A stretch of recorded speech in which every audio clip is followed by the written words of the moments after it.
late 1700s, Robert Burns was having dinner with his friend, the Earl of Selkirk, and they were just having a carry-on, singing and telling stories and having a bit of a laugh. And 1775. There we are, 1775. Thank God you're here. Are you ready? Some who meet and canna eat, and some would eat that want it. But we who meet and we can eat, so let the Lord be thanked it. Enjoy your meal.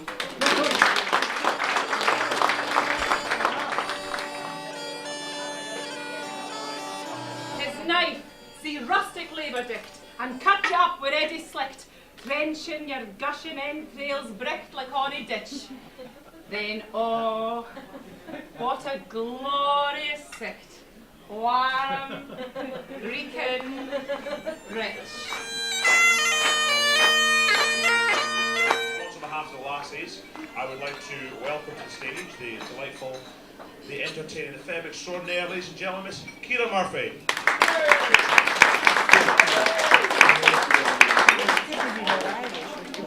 Yeah, you didn't think we were going to let Matt say all those things about us women and not have a woman come up here and talk about the lassies, did you? Absolutely. Sorry, did someone say keep it clean? Absolutely. No way.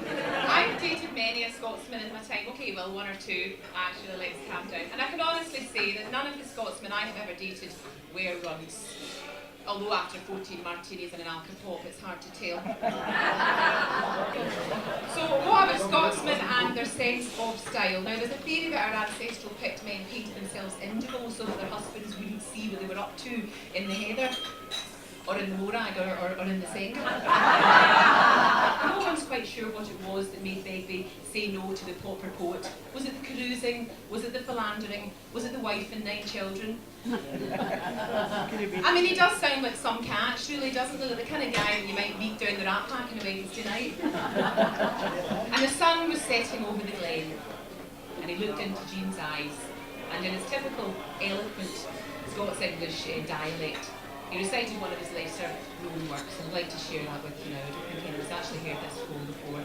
Ah, Jeannie, I screwed up, can I come home?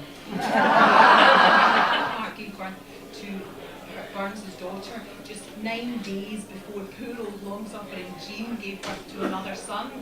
So there's Robert Burns, you know, both women are breastfeeding these new babies, while Robert Burns is running between 2 houses like Nicholas Lyndhurst in Goodnight Sweetheart.